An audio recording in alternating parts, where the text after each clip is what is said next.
광주 MBC 아침 종합 뉴스.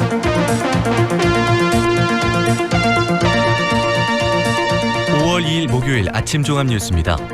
의붓아버지가 여중생 의붓딸을 살해한 사건에 친어머니도 적극 가담한 것으로 드러났습니다.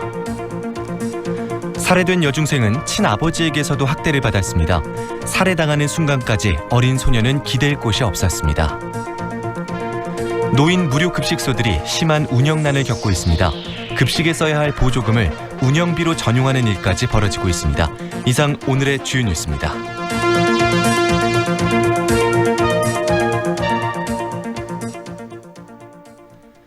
여중생 딸을 보복 살해한 혐의로 의붓아버지가 구속됐습니다. 경찰이 확보한 CCTV에는 친엄마가 범행에 가담한 정황도 고스란히 남아있었습니다. 의붓아버지가 딸의 신고 사실을 어떻게 알고 보복한 것일까 의문이 일었죠. 경찰이 친엄마에게 직접 말해준 것으로 확인됐습니다. 송정근 기자입니다. 숨진 A양이 친어머니 39살 유모 씨와 함께 승용차 뒷좌석에 탑니다. 목포 친아버지 집에 있던 A양을 엄마가 불러낸 겁니다. 의붓아버지 31살 김모 씨는 운전석에 타고 있던 상황. 1시간 뒤 김 씨는 A양을 전남 무안군의 한 농로로 데려가 살해했습니다. 어머니 유 씨는 공모 사실을 부인하고 있지만 경찰은 CCTV 영상과 이들 부부가 나눈 대화로 볼 때 유 씨도 살인에 적극 가담한 것으로 보고 있습니다. 피의자하고 광주 동부경찰서 홍석봉 사팀장입니다. 차를 타고 와가지고 여기서 정찰을 했어요. 그리고 피의자 처만 저쪽으로 애를 만나러 간 거예요. 의붓아버지 김 씨는 오늘 범행 장소로 가 현장 검증을 실시했습니다. 앞서 영장 실질 심사를 받기 위해 기자들 앞에 나타난 김 씨는 쏟아지는 질문에 아무 답을 하지 않았습니다. 의붓딸 왜 죽였습니까? 신모와 공범 미리 범행 계획했습니까? 김 씨가 어떻게 의붓딸의 신고 사실을 알고 복수에 나선 것인지 관심이 쏠린 가운데 경찰이 직접 친어머니에게 전화해 신고 내용을 알려준 것으로 드러났습니다. 경찰은 지난달 9일 A양과 친아버지가 목포경찰서로 가 성추행 사실을 신고하자 다음 날 당담경찰관이 어머니 유 씨에게 전화해 사실관계를 확인했다고 밝혔습니다. 경찰은 오늘 김 씨를 살인과 사체유기 혐의로 구속하고 어머니 유 씨에 대해서도 구속영장을 신청했습니다. MBC 뉴스 송정근입니다. 안타깝게 살해된 이 여중생은 친아버지에게도 학대를 당해왔던 것으로 드러났습니다. 상습적인 폭행 때문에 법원이 접근을 금지했던 사실이 광주 MBC 취재 결과 확인됐습니다. 어디에도 기댈 곳이 없었던 이 여학생에게 경찰도 제때 도움을 주지 못했습니다. 이어서 남궁욱 기자입니다. 의붓아버지 손에 살해되기 전까지 숨진 A양은 친아버지와 살고 있었습니다. 의붓아버지로부터 성추행 등을 당한 딸을 보호한 것으로 알려진 친아버지도 그러나 A양이 의지할 수 없는 상태였습니다. 지난 2016년 A양은 친아버지의 상습적인 폭행을 견디다 못해 아동보호기관에 알렸고 법원은 친아버지에 대해 접근 금지 명령을 내렸습니다. 그 전에도 이제 아이 경찰입니다. 하시면은 때리고 있다는 얘기를 듣고 이게 재발 위험이 있고 하니까 아동보호 전문기관에서 이제 접근 금지나 이런 임시 조치를. 이후 A양은 어쩔 수 없이 의붓아버지와 친엄마 집으로 갔지만 여기서도 학대는 계속됐습니다. 의붓아버지 김 씨는 A양을 마구 때리고 포혼하는 것도 모자라 성적으로 괴롭히기까지 했습니다. 뚜들 패고 사망 여학생의 친할머니입니다. 문을 잠가보고. 양쪽 모두에게서 학대를 당한 A양은 결국 경찰의 도움을 요청했지만 경찰도 A양을 지역으로부터 꺼내주지 못했습니다. 관할을 따지면서 시간을 끌고 성범죄 신고 내용을 학대 당사자들에게 알리면서 비극을 초래했습니다. 경찰에 성범죄 진정서를 낸 지 일주일이 지난 지난달 15일엔 A양이 직접 수사관에게 신변 보호를 요청했지만 친아버지가 필요치 않다고 해 취소하기도 했습니다. 개인정보를 수집하는 경찰입니다. 거기 때문에 PD 본인의 동의와 보호자의 동의가 필요하거든요. 네. 근데 그것을 이제 안 하겠다고 하니까 일단은 수사관 입장에서는 이제 적극적으로 조치를 하지 않은 거죠. 친아버지, 친어머니, 의붓아버지, 경찰. 숨진 여학생은 가정이나 사회, 그 어느 곳에서도 보호받지 못한 채 비참한 죽음을 맞았습니다. MBC 뉴스 남궁욱입니다. 흔히 사랑의 식당이라고 불리는 노인 무료 급식소들이 운영비가 부족해서 힘겨워하고 있습니다. 급식에 써야 할 자치단체의 보조금을 편법으로 돌려 쓰거나 횡령하는 경우까지 나오고 있는데요. 이런 구조적인 문제들이 어르신들의 밥상을 부실하게 만들고 있다는 지적입니다. 김인정 기자가 취재했습니다. 광주의 한 유명 노인 무료 급식소입니다. 그동안 노인 한 명당 한 끼 지원액에 비해 식단이 매우 부실하다는 지적이 일어왔습니다. 한 10년 다 했어요. 급식소 이용 노인입니다. 냄새도 나고 막 생선도 그런 막 썩은 것 같다 이놓고 요새 잘 나오잖아요. 부실한 식단 뒤에는 노인 급식비로 지원된 보조금 6억 원에 대해 카드깡 횡령이 있었다는 의혹이 제기됐고 결국 구청은 무료급식소를 수사 의뢰했습니다. 아니 뭐 전혀 그런 거 한 적 없어요. 무료급식소 관계자입니다. 그런 일은 뭐 다 그런 일은 안 돼요. 그런 거는 없어요. 요새 제가 지금 바쁘거든요. 광주의 또 다른 노인 무료급식소입니다. 인건비가 없어 영양사를 따로 두지 못했습니다. 집단 급식소에 해당하지 않아 위생검사를 할 법적 근거가 없습니다. 위생 사각지대인 겁니다. 다른 급식소들 상황도 대체로 비슷합니다. 현장 관계자들은 광주시 보조금은 밥값만 지원하고 있어 시설 운영비와 인건비 마련이 힘들고 결국 편법 운영을 부추긴다고 지적합니다. 그런 문제 때문에 사랑의 식당 운영 어떤 사회복지법인 횡령이랄지 조영도 이사입니다. 그런 문제가 불거진 곳도 있다고 들었거든요. 실질적으로 지금 그런 일이 벌어지고 있는 데도 있고.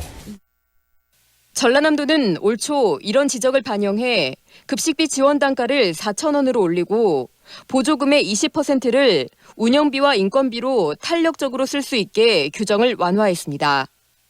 밥값 외엔 보조금 5% 안에서 물품 구입비로만 쓰도록 제한한 광주시와 대조됩니다. 부식비로만 사용할 수 있었는데 화순군 노인 올해 일자리 이렇게 정영숙 팀장입니다. 그 인건비나 그다음에 부대 경비로 쓸 수 있으니까 엄청 좋아들 하십니다.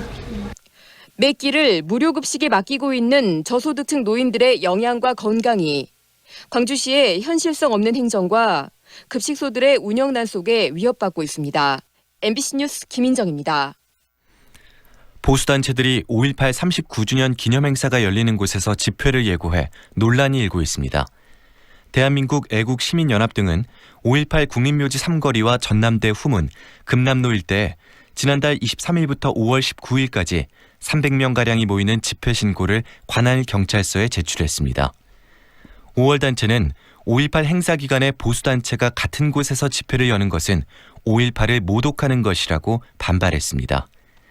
경찰은 5.18 행사위원회가 먼저 집회 신고를 한 만큼 후순위인 보수단체 집회는 다른 곳에서 진행되도록 유도할 계획입니다. 5.18 민주화운동 39주년을 맞아 5월을 조명하는 전시와 공연이 잇따라 열립니다. 놀이패 신명은 5.18 행방불명자의 아픔을 담은 연극 언젠가 봄날을 5월 한 달 동안 5.18 민주광장에서 매주 금요일 공연합니다. 국립아시아문화전당에서는 5.18 열흘간의 항쟁을 관객들이 직접 참여해서 풀어내는 연극 나는 광주에 없었다가 오는 4일부터 6일까지 계속됩니다. 민중음악가 박종화 씨는 임을 위한 행진곡을 서예와 영상으로 재구성해 내일부터 금남로 시립미술관 분관에서 전시합니다. 한전공대의 정식 명칭 등이 올해 상반기에 정해질 것으로 보입니다. 한국전력 등에 따르면 올해 상반기에 완료 예정인 대학 설립 기본계획 수립 용역에 학교 이름과 대학 상징 디자인 제정이 포함돼 추진되고 있습니다. 대학 설립 기본계획에는 건학 이념, 학생 교직원 수, 교과 체계 등이 담길 예정입니다. 광주 MBC 아침 종합 뉴스를 마칩니다.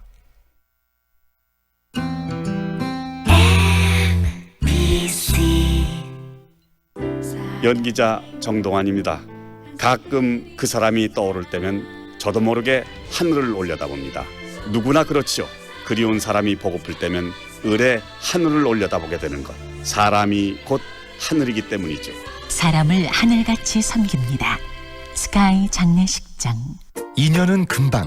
이사 걱정 없이 내 집 마련을 원한다면, 호수공원과 테라스 거리, 생활을 생각한다면, 16개 공공기관 이전 예정까지 미래 가치를 기대한다면 사랑으로 선택하세요. 광주 전남 혁신도시 사랑으로 부영 061-337-8245 부영주택. 지금 시각은 8시 10분입니다.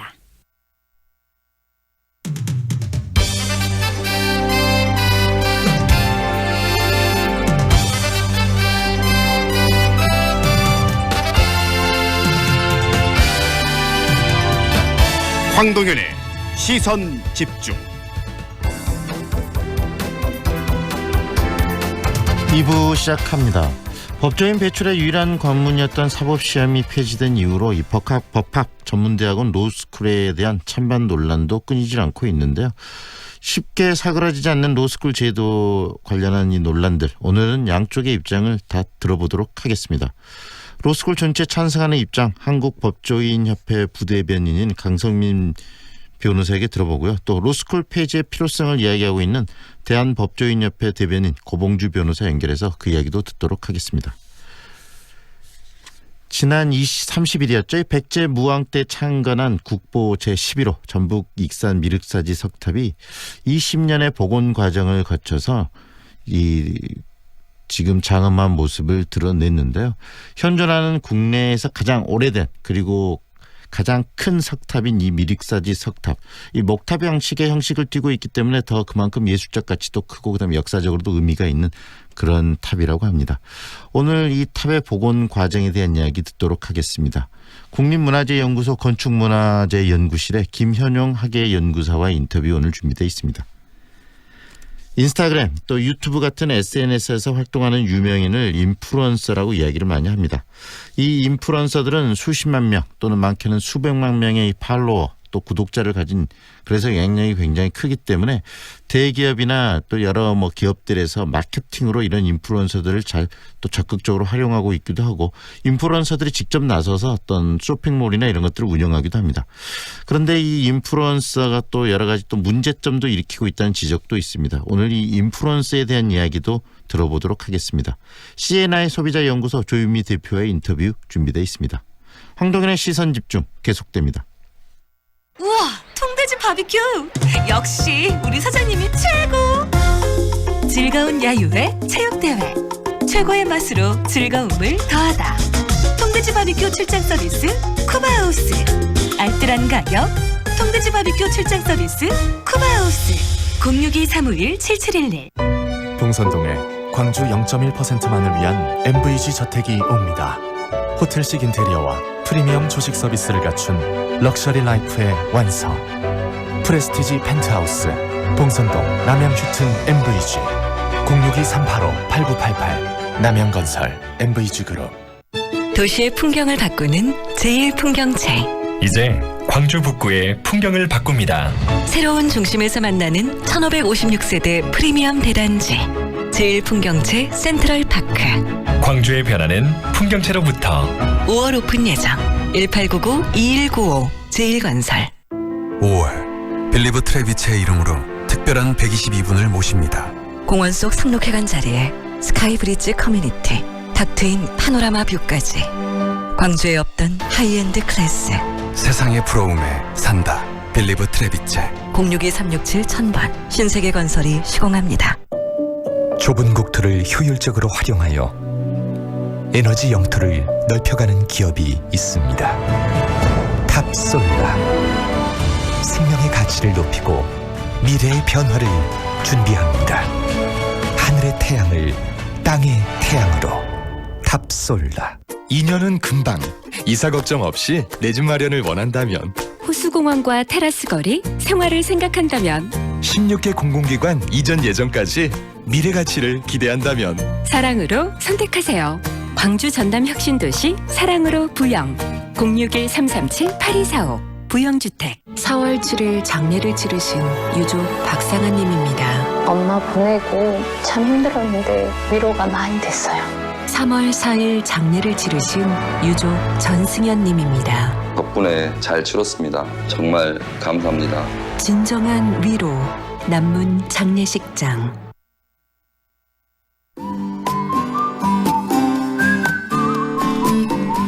날씨 정보입니다. 오늘은 대체로 맑은 하늘 드러나겠는데요. 낮 동안 기온도 크게 올라서 포근한 날씨가 예상됩니다. 오늘 낮 최고 기온은 서울 21도, 대전 20도, 광주 전남 21도선에 머물면서 활동량이 많으신 분들은 조금 덥다고 느껴질 정도로 초여름 같은 날씨를 보이겠습니다. 다만 아침 저녁으로는 기온이 떨어지면서 일교차가 크겠는데요. 감기 걸리지 않도록 조심하셔야겠습니다. 오늘 미세먼지 농도는 오전에는 좋지 않다가 오후부터 점점 보통 단계를 회복하겠습니다. 계속해서 교통정보입니다. 사고 구간 있는데요. 동문대로 서방 사거리에서 말바우 사거리 방향 동강대학교를 앞두고 가장자리 차로에서 승용차 간에 사고 발생했습니다. 사고 구간 주의운전 필요하겠고요. 작업 구간도 있는데요. 대남대로 남광주 사거리에서 백운교차로 쪽으로 가장자리 차로로 청소 차량이 이동하면서 도로 청소하고 있습니다. 차로 변경하실 때 유의하시기 바랍니다. 지금까지 좋은 아침 좋은 일자리 광주 전문 취업어플 사랑방 사랑방잡 협찬 날씨와 교통정보의 정혜정이었습니다.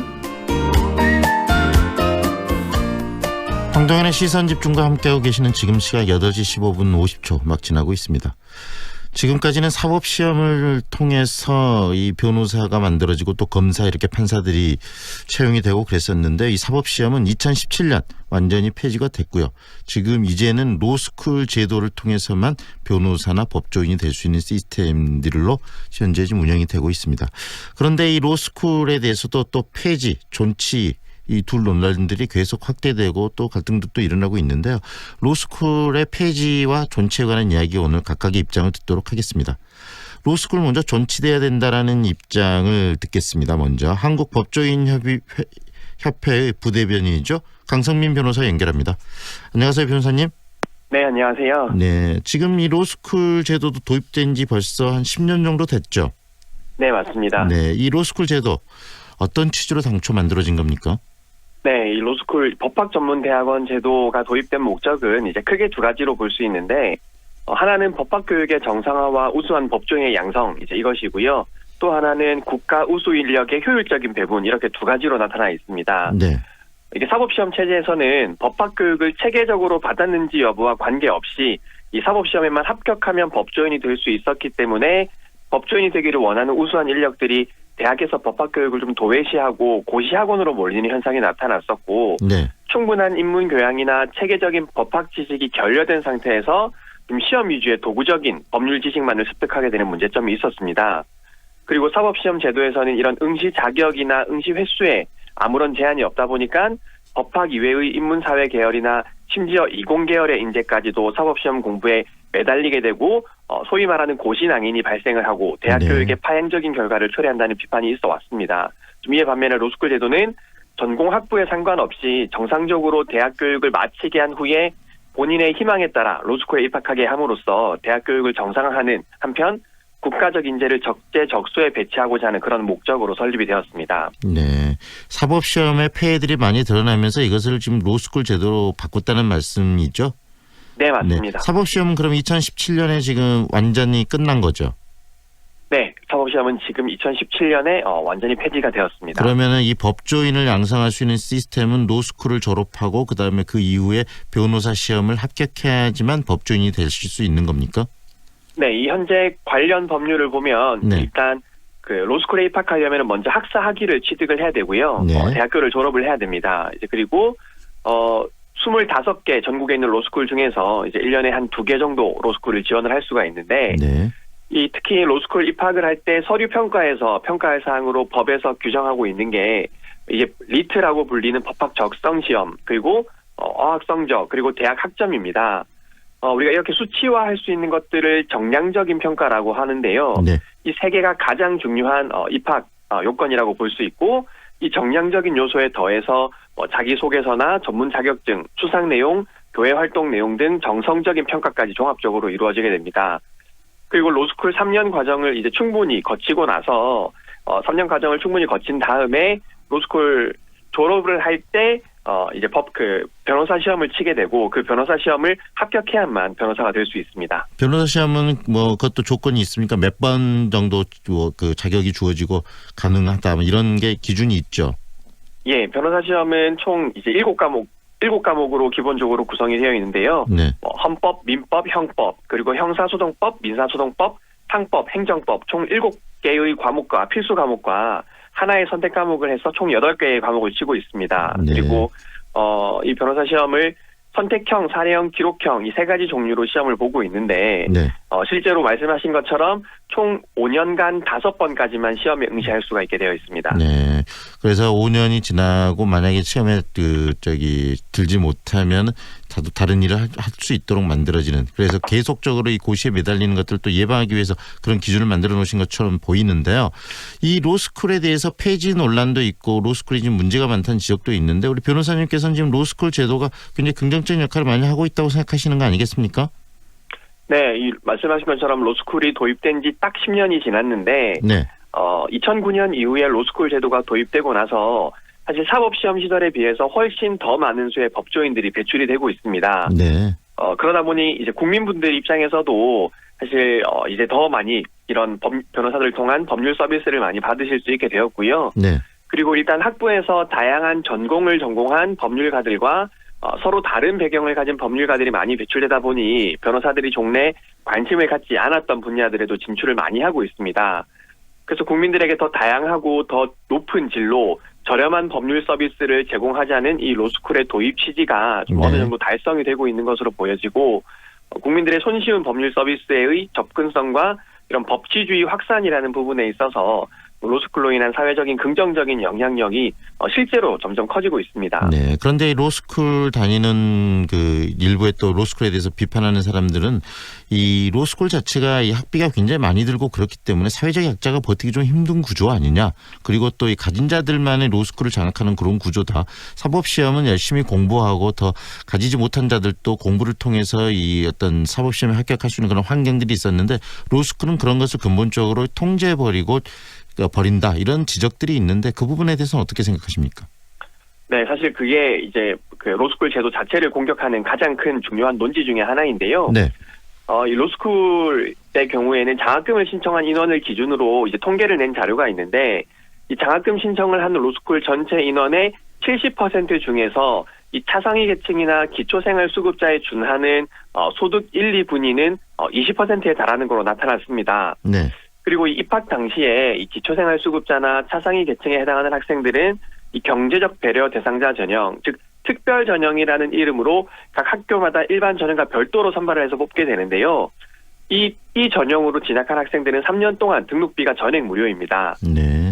이렇게 특별 전형으로 생활비를 전액 면제받고 다니는 학생이 이 전체 로스쿨 입학 인원 중에 약 5% 내외이고 네. 이분들 중에 1년에 변호사 시험에 합격해서 법조인이 되는 숫자가 약 80명 정도입니다. 네. 그러니까 지금까지 총 이분들이 800여 명이 합격을 한 겁니다. 그리고 특별 전형이 아니더라도 이 모든 로스쿨 학생들이 장학금을 받게 되는 비율이 40% 정도로 이제 통계가 나타나고 있기 때문에 네. 그리고 뿐만 아니라 로스쿨에 입학하게 되면은 마이너스 통장을 개설해 주어서 생활비 대출도 할 수 있고 네. 사법시험 제도 하에서는 생활비가 없어서 공부를 하지 못했던 어려움들이 로스쿨 제도에서는 어느 정도 좀 많이 해소가 되고 있습니다. 로스쿨을 통해서 차라리 더 사회적 약자들이 법조인이 될 수 있는 환경 자체를 기본적으로 가지고 있다, 로스쿨 제도가, 이렇게 보시는 거네요. 네, 맞습니다. 일부에서는 그런데 사법시험의 부활을 이야기합니다. 부활의 필요성을. 사법시험 부활의 필요성에 대해서는 어떤 입장이십니까? 사실 이 사법시험 합격자들이나 또는 수험생들의 소득 분위에 대한 통계에는 좀 자료가 없는데요. 네. 그렇지만 참여연대가 발표한 한 자료를 보면 이 로스쿨이 사법시험보다 사회적 약자에게 유리한 구조, 이제 이렇게 이야기를 하고 있습니다. 네. 그래서 그 내용을 살펴보면 이 사법시험 합격을 위해서는 평균 5년 정도의 수험 기간, 그리고 매월 생활비와 학원비, 교재비 등으로 140만 원 이상이 필요하다. 이를 계산해 보면 약 8천만 원 이상의 비용이 든다. 이제 이렇게 보고 있고요. 네. 그런데 또 하나 이것은 실제로 5년 안에 사법시험에 합격을 했을 때 이야기입니다. 네. 우리가 언론을 통해서 사법시험 낭인이다, 고시 낭인이다라고 부르는 분들을 보면은 사법시험 공부를 10년, 20년 이상 하는 분들도 있고 이러한 분들의 경우에는 이 천문학적인 비용이 들어가고 있는 겁니다. 네. 그리고 그것은 이 사회적 손실로도 이제 이어지고 있다고 볼 수 있었습니다. 네. 알겠습니다. 로스쿨 제도가 지금 잘 정착이 어느 정도 되어 있고 그다음에 또 로스쿨 제도가 계속 유지해야 된다는 입장 잘 들었습니다. 고맙습니다. 감사합니다.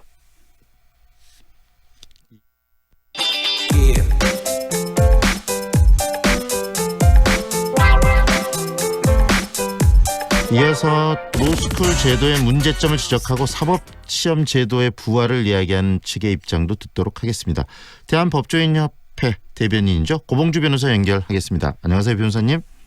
네, 안녕하세요. 고봉주 변호사입니다. 네, 방금 이 로스쿨 제도의 필요성과 현재 잘 좀 진행되고 있다라는 강성민 변호사 이야기 들으셨죠? 예, 좋습니다. 네, 어떻게 생각하세요? 그 입장에 대해서? 일단 로스쿨 제도에 대해서 이제 귀족학교라는 그런 비판이 많이 존재하고 있는데, 네. 아까 잠깐 말씀하시기에 참여연대가 발표한 자료를 말씀하셨지만 그 자료는 사실 불분명한, 본인도 직접 말씀하시기를 불분명한 자료라고 말씀을 하셨고, 네. 로스쿨 학비와 관련해서는 실제 이제 기사를 확인해서 보면 비싼 등록금의 경우에 한 1년에 2천만 원 정도가 필요합니다. 그러면 로스쿨 3년을 다니는데 6천만 원이 필요하고, 그리고 우리가 항상 이제 놓치고 있는 것이 로스쿨 입시를 위한 비용이 필요한데, 이제 관련 기사에 따르면 로스쿨 입시, 특히 소위 이제 로스쿨 입시 코디 비용이라고 해서 월 300만 원이 필요하거나 또는 반년 동안 학원비가 약 1천만 원 정도 필요하다고 그렇게 기사에 나타나고 있습니다. 네. 그럼 로스쿨 입시를 준비하는데 1년만 필요하다고 계산을 하면, 네. 결국에는 로스쿨 입시부터 로스쿨 3년 수료할 때까지 그건 학원비나 학비, 순수 학비로만 8천만 원 정도가 필요하다는 계산이 나오기 때문에, 네. 그 사법시험에서는 일단 시험을 준비하는 것 자체에 전혀 돈이 들진 않습니다. 네. 학교를 다녀야 된다거나 로스쿨을 수료해야 되는 그런 조건이 있지 않기 때문에 그 로스쿨과 비교해서 사법시험이 더 경제적 취약계층한테는 문이 낮다고 할 수 있는 것입니다. 네. 지금 로스쿨 제도는 지금 그 경제적으로 취약계층들이 접근하기에는 훨씬 더 사법시험보다 어렵다라고 변호사님 보신다는 말씀 아니겠습니까? 예, 제도를 통해서 꼭 그 자격을 취득해야지만 변호사 시험에 응시할 수 있기 때문에, 네. 로스쿨 제도 하에서는 그 필요한 금액 자체가 현실적으로 마련이 돼야 되기 때문에 네. 더 문턱이 높다는 의미입니다. 그리고 일각에서는 이 로스쿨 제도의 속에서 뭐 특혜 의혹이나 이런 부분들도 많다. 특혜들도 이런 이야기들도 하고 그러는데, 실제 이 로스쿨들이 그런 특혜들이나 이런 부분들이 많이 지금 뭐 나타나고 있나요? 현장에서 어떤 이해를 하고 계십니까? 그게 이제 로스쿨의 음서제라는 비판으로 지금 이제 표현되고 있는 부분인데요. 네.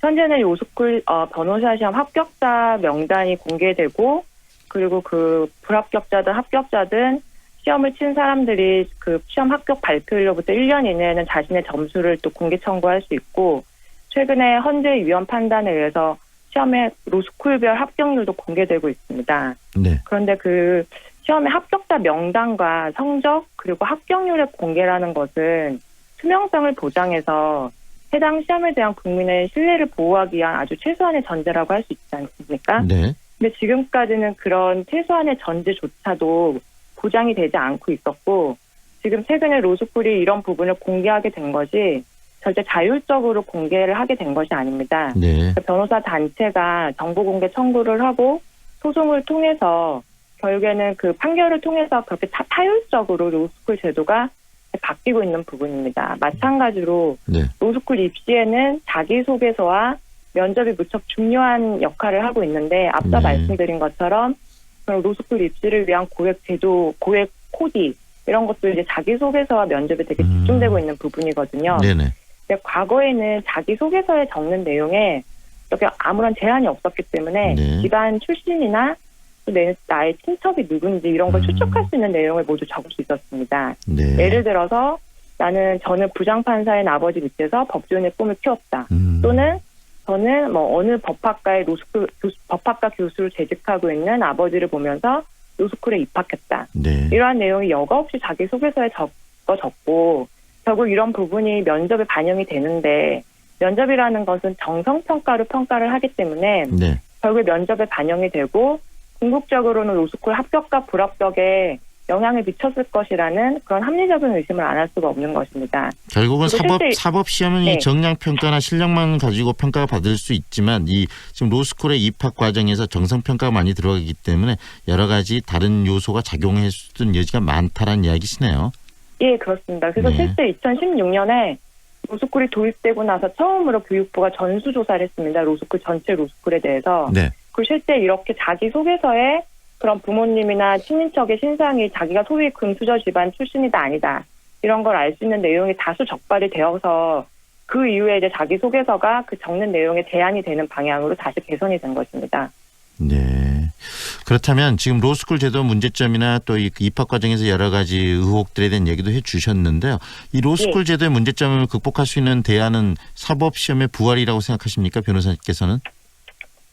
로스쿨 제도가 지금 실질적으로 나이나 학벌 그리고 경제적 취약계층에 대해서 장애물로 지금 법조인이 되는 장애물로 작용하고 있는 것이 현실입니다. 그래서 결국에는 로스쿨 제도가 아닌 다른 우회로의 방법을 둬서 법조인이 될 수 있는 기회를 마련해야 된다는 것이 현재 국민들의 그런 이제 바람인 건데 그게 지금 사법시험 부활만을 의미하는 것은 아닙니다. 그러니까 지금 법조인 양성제도의 다른 대안으로 사법시험 부활이 논의되기도 하고 그리고 현재 가장 활발하게 지금 논의되고 있는 것이 입법안까지 발의가 된 상태인데 예비시험 제도가 있고 또한 대한법학교수회에서는 신사법시험 제도를 지금 주장하고 있습니다. 이런 모든 지금 논의되고 있는 제도가 다 법조인 양성제도의 변화를 의미하는 건데 지금 로스쿨 제도가 아닌 우회로를 둬야 된다는 데에는 많은 국민들이 그 많은 그 댓글을 보면 많은 국민들이 그 부분에 지지를 하고 있고 저희가 주장하는 것은 현 체제에서 지금 로스쿨 제도를 바로 폐지해야 된다 이것을 주장하는 것이 아니라 로스쿨 제도만 있다면 국민의 일부 계층은 그 법조인이 될 수 있는 기회 자체가 전혀 처음부터 불가능하게 설계된 부분이 있기 때문에 그들을 위한 우회로를 마련해 주자 이런 취지입니다. 결국 로스쿨도 개선이 필요하고 더 나아가서 이 법조인이 될 수 있는 또 다른 어떤 출구와 창구를 만들어내자. 그래서 법조인들이 더 다양한 측면에서 다양한 방향에서 다양한 환경 속에서 될 수 있도록 좀 역할과 이 출구를 좀 더 넓혀주자라는 의미시네요. 네, 근데 인재의 다양성이나 그런 다양성의 측면도 중요하지만 지금 법조인이 되고자 하는 국민들의 일부 계층이 있지 않습니까? 근데 그 실제 이제 로스쿨 입학을 준비하고 있는 저는 이제 변호사다 보니까 주변에 로스쿨 준비하는 사람들을 실제 많이 접하는데 일정 나이 이상이 되면 로스쿨 입학률이 5% 미만으로 수렴합니다. 결국에 나이에 따른 차별이 존재한다는 거죠. 올해 2019년 로스쿨 입학생 10명 중에 7명의 나이가 23세에서 28세입니다. 그러니까 실질적으로 대학을 막 졸업한 학부 졸업생들의 대다수만 이제 로스쿨에 합격을 하고 나이가 30이 넘어갈수록 로스쿨 입학률은 점점 떨어진다는 의미거든요. 그리고 앞서 말씀드린 그런 로스쿨에 필요한 학교를 계산했을 때는 또 경제적 취약계층은 로스쿨에 입학을 할 수가 없는 거고 올해 서울대 로스쿨 입학생 분포를 보면 카이스트랑 포항공대를 제외하고는 지방대 출신이 단 한 명도 없습니다. 그러니까 지금 학벌에 따른 차별도 현실적으로 존재하기 때문에 이렇게 약간 사회적 약자인 국민들 중에서도 법조인이 되고자 하는 길을 열어둬야 된다는 것이 저희들의 주된 취지입니다. 네, 오늘 말씀 여기까지 듣겠습니다. 고맙습니다. 예, 감사합니다. 지금 대한법조인협회 대변인 고봉주 변호사와 함께했습니다.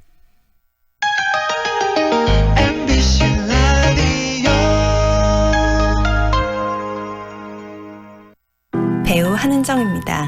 생각보다 가까운 하늘, 그 하늘을 향해 대라수가 하늘을 걷는 다리를 놓습니다. 광주의 하늘을 당신에게 선물합니다. 하늘을 이어주는 아파트, 봉선주월 대라수 어썸브릿지, 광주 383-7774, 대라종합건설. 첨단의 중심 특권을 누리는 오피스텔, 첨단 트레비엔 H시티, 지하철 2호선 예정의 미래가치와 첨단 3지구 개발 호재를 품은 복층형 랜드마크 오피스텔, 첨단 트레비엔 H시티 4월 오픈 383-3535. 한국자산신탁 SM 삼원기업. 무등산 아이파크 이후 광주에 찾아오는 또 하나의 아이파크. 더 높아진 기대만큼 더 빛나는 가치로 광주 화정의 화려한 변화가 시작됩니다. 아이파크로 빛나는 광주의 화려한 변화. 광주 화정 아이파크. 5월 오픈 예정. 문의 062-351-7701. HDC 현대산업개발. 광주 테크노파크와 국제직업전문학교에서는 산업융합형 가상증강현실 프로젝트 전문가 양성과정 교육생을 모집합니다. 가상증강현실 기술과 기업 현장 프로젝트 실습 중심으로 운영되며 전액 국비 지원, 취업 연계, 해외 연수 혜택 등이 주어집니다. 자세한 내용은 홈페이지를 참고하시기 바랍니다. 93.9 feelings between the sheets. Why am I caressing my mama's knees? 세상을 보는 지역의 눈. 여러분은 지금 황동현의 시선 집중과 함께하고 있습니다. 지난 30일 백제무왕 때 창건한 국보 제11호의 전북 익산 미륵사지 석탑이 오랜 보수공사를 끝내고 장엄한 모습을 드러냈습니다. 현재 존재하는 국내에서 가장 오래된 그리고 최대 석탑인 미륵사지 석탑의 복원 과정과 그에 대한 의의를 찾아보는 시간. 국립문화재연구소 건축문화재연구실 김현용 학예연구사 연결해서 이야기 듣겠습니다. 안녕하세요, 연구사님. 네, 안녕하십니까. 네, 이번에 오랜 보수를 끝내고 역사적 준공을 마친 이 미륵사지 석탑, 어떤 석탑인지 먼저 소개해 주시겠어요? 예, 말씀하신 대로 이 미륵사지 석탑은 국내에서 가장 오래되고 큰 규모의 석탑입니다. 네. 그래서 이 미륵사지 석탑이 상당히 중요한데요. 네. 그 예전, 그러니까 고대 건축물이 실존하지 않는 현실에서 가장 오래된 건축물로 볼 수도 있고. 네. 또 하나는 그 예전에 원래 목탑에서 이 탑의 건축이 출발을 했는데 우리나라는 이제 석탑의 나라로 불릴 만큼 많은 석탑 건축이 일어났습니다. 네. 그런 석탑들의 가장 시원적인 모습을 가지고 있는 그런 특징이 있습니다. 네. 원래 이 미륵사지에는 탑이 3개가 있었습니다. 네. 중앙에 목탑을 기준으로 해서 좌우에 그 석탑들이 있었는데 이번에 저희가 수리한 탑은 그 서쪽에 위치한 서탑이 되겠습니다. 네. 방금 말씀하신 게 이 목탑 형식을 취하고 있다는 이야기는 목탑에서 석탑으로 변화되는 그 과도기적인 시절에 만들어진 석탑이라는 말씀이신가요? 예, 맞습니다. 네, 그래서 이 목탑적인 요소를 많이 가지고 있다는 이야기신데 그렇다면은 석탑보다는 훨씬 더 다양한 어떤 그 기교나 그다음에 이 돌을 다루는 기술 이런 것들이 반영된 탑이겠네요. 예, 그렇습니다. 우리나라에 현존하는 석탑 중에 가장 기술적으로 난이도가 높은 석탑으로 볼 수가 있고요. 네.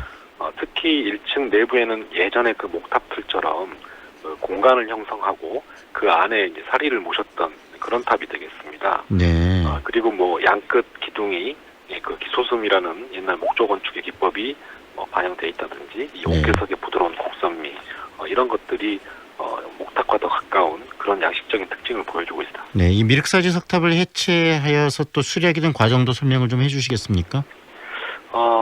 우선 그 1998년에 그 전라북도에서 이 석탑에 대한 구조 안전 진단을 실시를 했습니다. 그래서 그 결과를 봤더니 이 콘크리트 같은 경우도 상당히 노후화가 돼서 기능이 좀 저하된 상태였고요. 네. 그리고 석탑이 전체적으로 어떤 구조적인 불안정성을 가지고 있는 것으로 확인이 됐기 때문에 이듬해인 1999년 그 문화재위원회 그 심의를 거쳐서 해체 보수가 결정된 그런 과정입니다. 네, 이 해체하는 과정에서 또 사리복령기가 발견되었다는 얘기도 들었었는데 이 유물이 갖고 있는 의미는 어떤 겁니까? 2009년 1월에 저희가 1층 그 해체 과정에서 이 석탑 중심에 심주라는 구조가 있습니다. 네. 가운데 기둥이라는 뜻인데요. 그 심주의 첫 번째 맨 밑에 돌이죠. 그 돌에서 사리장구 유물이 이제 발견된 것입니다. 네. 그래서 여러 가지 다양한 그 유물들 9,900여 점 되는 그런 유물들이 발견이 됐고 이 중에 금판으로 된 그 사리 봉용기가 있습니다. 네. 그 봉용기는 여러 가지 내용이 이제 명문이 남아 있는데요. 그걸 살펴보면 백제 왕후가 이 왕실의 안녕과 또 중생의 불도를 이제 기원하면서 639년 1월 29일에 사리를 모셨다는 기록이 나옵니다. 네.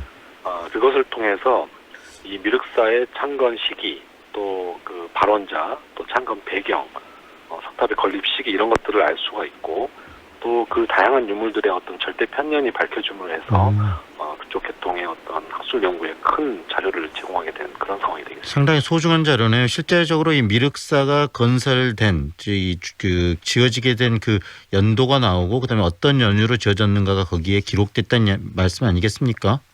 네, 맞습니다. 네, 굉장히 의미 있는 부분인데 그런데 이 미륵사지 석탑에 또 층수 논란도 좀 있던데요. 뭐 그 일제 강점기 촬영한 사진처럼 뭐 6층으로 복원돼야 한다는 의견도 나왔다라고 들었고요. 또 9층까지 복원돼야 한다는 의견도 있었다고 그러는데 이런 논란들은 어떻게 정리가 된 거죠?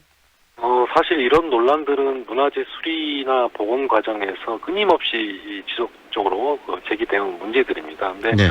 단순히 이것은 층수 문제로만 볼 수는 없고요. 어떤 문화재 수리 복원의 철학과 관점의 문제입니다. 그래서 동탑 같은 경우는 92년에 이제 구층으로 복원이 됐는데 그때 당시의 어떤 그 수리의 그 정책이라든지 어떤 이념들이 좀 적용이 된 것이고 9층까지 추정할 수 있는 석재들이 일부 확인이 돼서 추정 복원을 한 것입니다. 네. 그런데 이 미륵사지 이 석탑, 즉 서탑은 저희가 수리 전에 이제 6층 일부까지만 이제 남아있던 것이었고 저희가 10년에 걸친 해치 조사 결과 7층 이상, 그러니까 9층까지 추정할 수 있는 사실적인 확실한 증거 자료가 나오지 않았기 때문에 추정에만 복원을 하지 않겠다는 것이었죠. 그래서 현상을 보존하기 위한 보관과 수리 작업만 한 그런 경우가 되겠습니다. 그러면 층수까지 확인해서 복원을 한 것이 아니고 기록되고 역사적으로 증명된 부분을 근거로 해서 거기까지만 지금 복원을 했단 말씀 아니겠습니까? 네네. 세계적인 이 문화재 보존의 철학과 기준은 추원이 시작되는 지점에서 멈춰야 된다는 것입니다. 그런 그 이념들을 바탕으로 해서 더군다나 이 미륵사가 지금은 세계유산이기 때문에 그런 기준에 좀 부합하게 저희가 수리를 한 것입니다. 탑이 그런데 이 짝수로 이렇게 복원되거나 짝수로 이렇게 만들어진 탑도 있나요? 실제 우리나라에 존재하는 탑들은 대부분 홀수층이 많습니다. 뭐 3층, 5층, 7층, 9층, 13층도 있고요.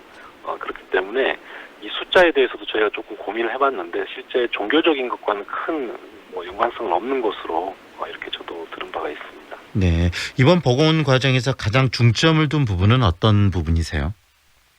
이번에 이제 저희가 가장 중점을 뒀던 것은 사실 상대적인 겁니다만 92년에 복원된 9층 복원된 이 동탑이 그때 당시 물론 지금과 같은 과학적인 보관 기술이나 보존 처리 기술이 발달하지 않았던 시기이기 때문에 원래의 석재들을 거의 못 썼습니다. 그래서 그런 부분들 때문에 이 서탑을 저희가 수리할 때에는 최대한 이 원래 남아있던 재료, 이 가치를 보존해야 되기 때문에 그 재료의 석재들을 최대한 재사용한다. 그래서 거기에 필요한 구조 보강이랄지 이 보존 처리 기술들을 개발해서 적용을 했고요. 또 하나는 추정 복원은 지향을 한다는 겁니다. 그러니까 추정해서 할 수는 없다. 우리가 지금 알 수 있는 확인된 부분까지만 수리를 한다. 이런 것이었고요. 또 워낙 탑이 어렵고 중요한 탑이기 때문에 이 사업을 시작하면서 어떤 체계적인 조사 연구와 기술 개발 과정을 통해서 이 탑의 어떤 구조적 안정성을 확보하자. 이게 가장 큰 목표 중에 하나였습니다. 그래서 결과적으로는 이런 전통적인 어떤 기법이나 이런 재료들을 기초로 하되 필요한 부분은 최소한의 부분에서 현대적인 기술과 재료를 보완해서 보강한다. 이런 목표가 좀 있었습니다. 기존의 이 그 돌이나 가지고 있던 것들 최대한 활용하고 그다음에 현대적 기법보다는 그 당시의 기법을 최대한 존중하면서 복원 작업을 하신 거네요.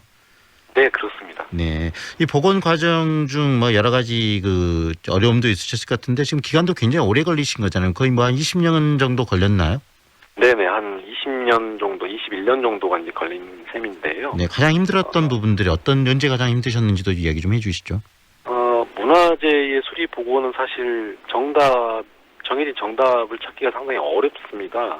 그래서 저희가 끊임없이 연구하고 고민하고 이제 이 과정까지 왔는데 이제 그러다 보니까 처음에 계획했던 것보다 이 기간이 많이 길어지게 됐고 또 예산도 조금 더 소모가 됐습니다. 그래서 그런 부분들이 언론이나 이제 일반 국민들 시각에서는 조금 오해할 수 있는 그런 부분들이 있었고 또 하나는 이제 그 복원에 대한 환상이 좀 존재하죠. 그래서 좀 9층까지 복원해달라는 어떤 그런 그 여론도 좀 있었기 때문에 그런 부분들을 좀 설득하고 또 이해하고 또 같이 공유하는 이런 과정들이 상당히 좀 힘들었고 또 이 탑은 저희가 수리하면서 거의 20년 가까이 계속 그 현장을 공개해서 했습니다. 그래서 현장에서 이제 일하시는 분들, 기술자들, 장인들은 상당히 좀 어려움을 호소를 했지만 또 하나의 어떤 사례로 남기 때문에 적극적으로 이제 공개하면서 작업을 진행하다 보니까 또 그런 애로사항이 좀 있었습니다. 네, 오랜 시간 복원 작업을 하셨고 또 이런 큰 그 사업 중에는 여러 가지 에피소드도 있으실 텐데요. 하나 좀 네네. 공개하고 소개해 주실 만한 그런 에피소드가 있으십니까? 물론 이제 2008년에 이제 저희가 그 1층 하부에 있던 그 석축, 이 석축은 일제 강점기 때 보관한 것이 아니고요. 저희 검토한 결과로는 한 17, 8세기경에 이 석탑이 점점 무너지니까 아마 우리 선조들이 덧대놓은 시설입니다. 그래서 그 안에 과연 나머지 부분, 1층의 나머지 부분들이 존재할까라는 의문이 있었는데 그 석축을 해체하면서 거기서 1층 나머지 부분들이 다 확인이 돼서 상당히 긍정적인 그 결과가 있었고요. 네.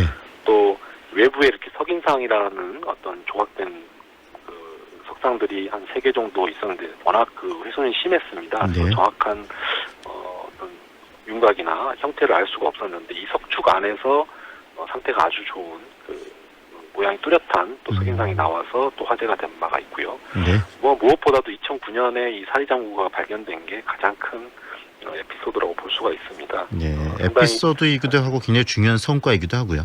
예, 그렇습니다. 이 부분은 국내에서뿐만이 아니고 한국, 그 중국이나 일본에서도 상당히 그 관심 있게 봤던 그런 사건이 되겠습니다. 네, 굉장히 의미 있는 작업 오랫동안 하셨고 또 성과를 내셨는데요.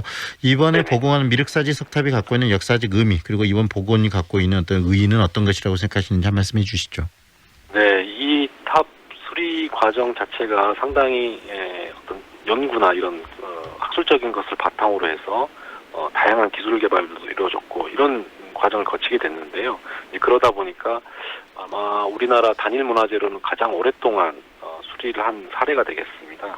그리고 이 수리의 어떤 방법이나 기술들이 이제 국제적인 기준에 부합되고 또 세계적인 수준에 이제 올라와서 이 기술들이 또 저희가 그 기술들 그 문화재 사업을 원조를 하는 동남아 쪽 현장에도 적용이 좀 되고 있고요. 그래서 그런 부분들이 상당히 가치가 있는 부분인데 여기 저도 19년 이상 참여를 하고 많은 분들이 참여를 했지만 정말 많은 고민들 하루하루 좀 피를 말리는 심정으로 고민하고 또 치열하게 논쟁을 하면서 이렇게 여기까지 왔습니다. 그래서 앞으로도 이 탑이 좀 잘 버텨주기를 바라는 마음이고 또 워낙 중요한 역사적인 산물이기 때문에 어떤 책임감도 많이 느끼고 있습니다. 네, 이 석탑이 갖고 있는 의미도 굉장히 클 것 같고요. 또 이번 복원 과정을 통해서 여러 가지 얻은 또 유형, 무형의 또 자산 또한 굉장히 중요한 부분을 많이 얻으셨을 것 같습니다. 오늘 말씀 여기까지 듣겠습니다. 고맙습니다. 예, 감사합니다. 지금까지 국립문화재연구소 건축문화재연구실의 김현용 학예연구사와 함께했습니다.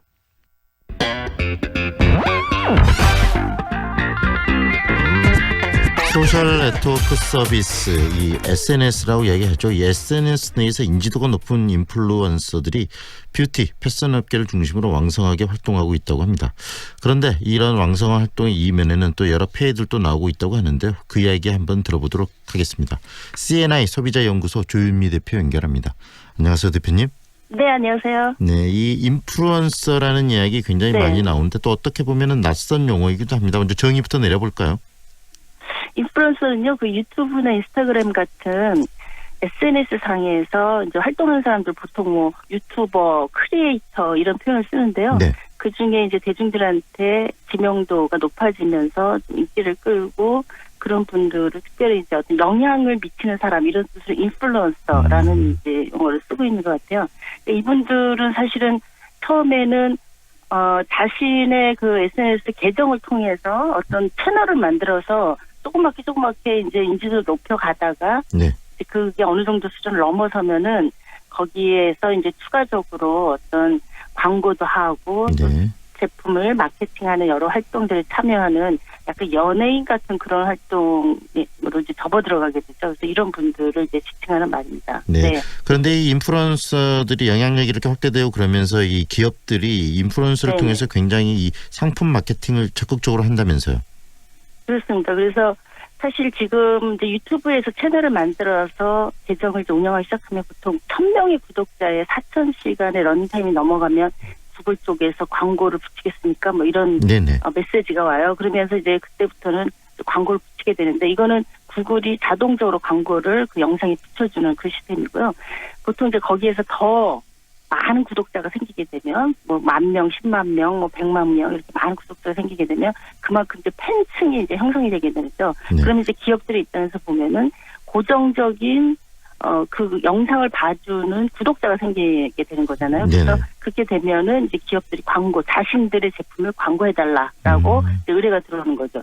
그렇게 되면서 광고 수입을 이제 추가로 받게 되는데요. 실제 이제 인플루언서들이 광고해주고 받는 비용들이 네. 그 뭐 직접 광고는 한 5천만 원, 간접 광고는 거의 한 3천만 원 된다 그래요. 근데 제품이 어떤 거냐 또는 이 인플루언서의 그 영향력이 어느 정도냐 평가를 해서 가격은 뭐 조금씩 다를 거라고 생각이 되는데 네. 한 보통 구독자가 100만 정도가 돼가면 이 정도 금액을 받고 이제 한다 이렇게 보시면 될 것 같고요. 예전에는 사실 연예인이나 아주 특별한 몇몇 사람, 인기를 끄는 몇몇 사람들에게만 이런 고액의 출연료를 통해서 TV에서 네. 광고를 냈잖아요. 동영상 광고를. 그렇죠. 네. 이게 이제 인플루언서들로 확대됐다 이렇게 볼 수가 있을 것 같습니다. 5천만 원을 예를 들었으면 기간은 네네. 어느 정도의 이 5천만 원을 받는다는 말씀이신 계약 거죠? 기간에 따라 다른데요. 보통은 3개월, 6개월, 뭐 1년 단위 이렇게 하는데 길지는 않습니다. TV 광고도 길지는 않고. 왜냐하면 인플루언서들의 영향력이라고 하는 게 지속적인 어느 정도가 지속될 수 있을지 이런 거에 대해서 사실은 좀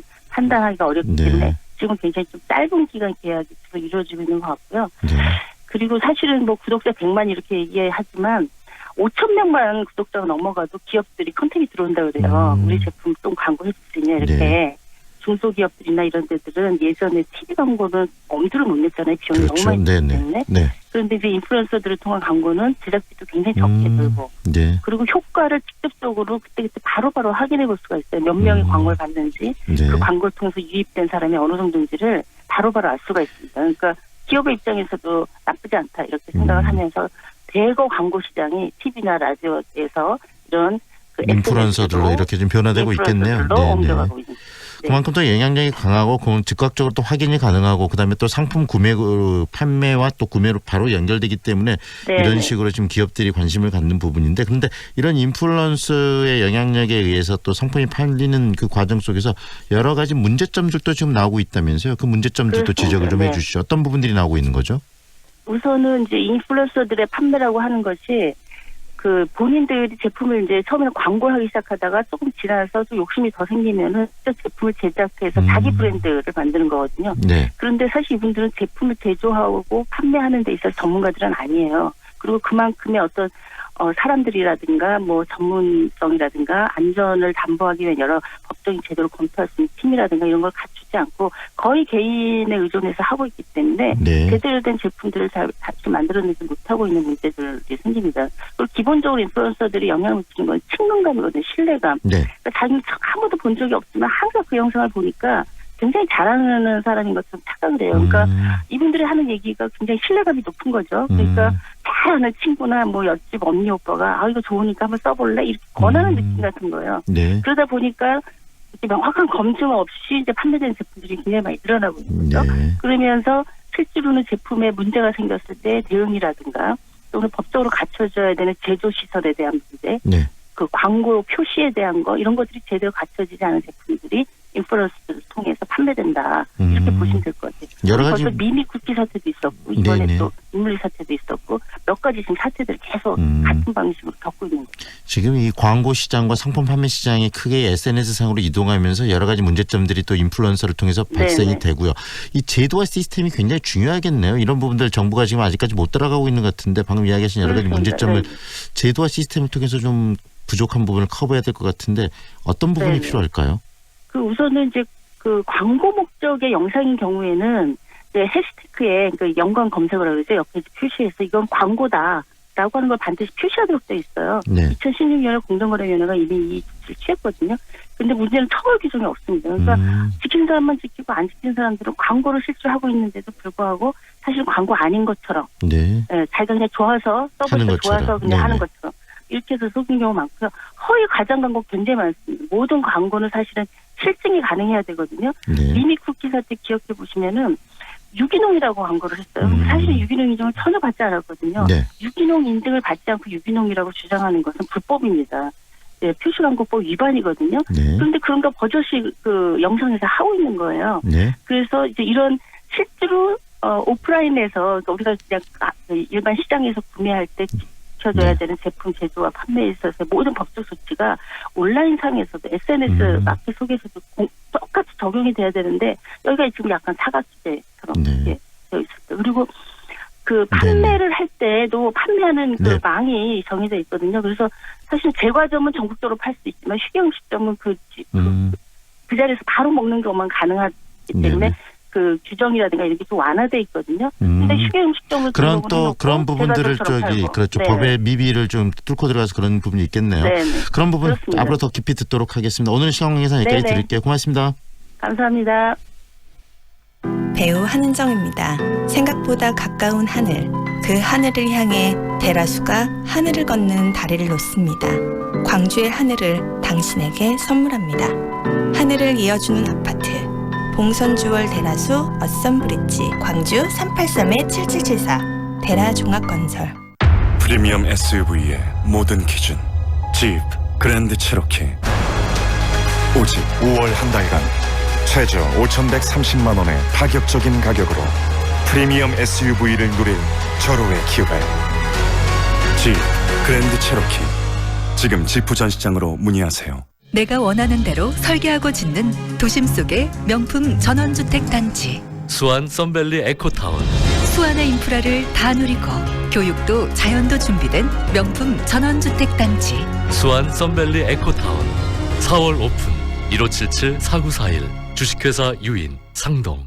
무등산 아이파크 이후 광주에 찾아오는 또 하나의 아이파크. 더 높아진 기대만큼 더 빛나는 가치로 광주 화정의 화려한 변화가 시작됩니다. 아이파크로 빛나는 광주의 화려한 변화. 광주 화정 아이파크. 5월 오픈 예정. 문의 062-351-7701. HDC 현대산업개발. 좁은 국토를 효율적으로 활용하여 에너지 영토를 넓혀가는 기업이 있습니다. 탑솔라. 생명의 가치를 높이고 미래의 변화를 준비합니다. 하늘의 태양을 땅의 태양으로. 탑솔라. 황동현의 시선 집중이 준비한 내용은 여기까지입니다. 오늘도 함께해 주셔서 고맙습니다.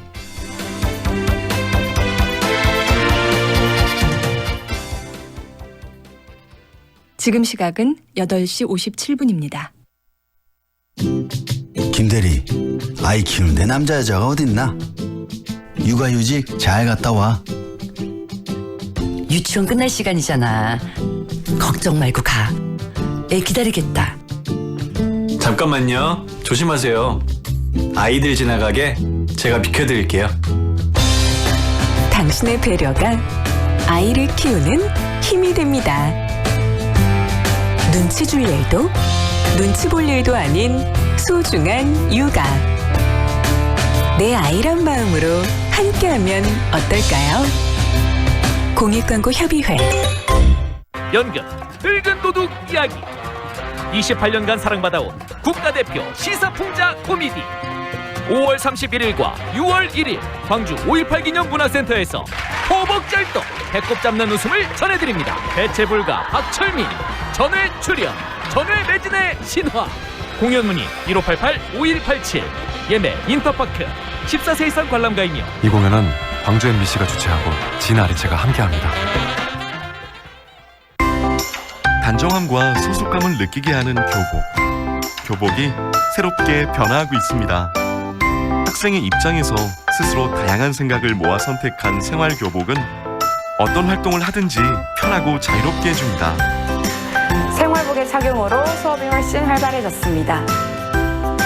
학생들이 생활교복 제작에 직접 참여해 스스로 질문하고 함께 답을 찾아가며 민주시민으로 성장해갑니다. 우리 아이들이 즐거워하는 모습에서 밝은 교육의 미래를 봅니다. 함께 배우고 나누는 행복한 광주교육. 광주광역시 교육청. 대한민국이 가장 사랑한 뮤지컬 지킬 앤 하이드. 120만 관객을 사로잡은 뮤지컬 지킬 앤 하이드가 역대 최고의 프로덕션으로 돌아옵니다. 전율의 무대를 선사할 완벽한 캐스팅. 지금 이 순간 다시 시작되는 신화 뮤지컬 지킬 앤 하이드. 6월 14일부터 16일까지 광주 문화예술회관 대극장. 예매는 인터파크, 티켓마루. 이 공연은 광주 MBC가 주최하고 광주 현지법인 광주 신세계와 함께합니다. 이 공연은 만 7세 이상 입장 가능합니다. AM 819kHz, 표준 FM 93.9MHz, 광주 MBC 라디오입니다. HLCN. 친구처럼 다정한 연인처럼 MBC 문화방송.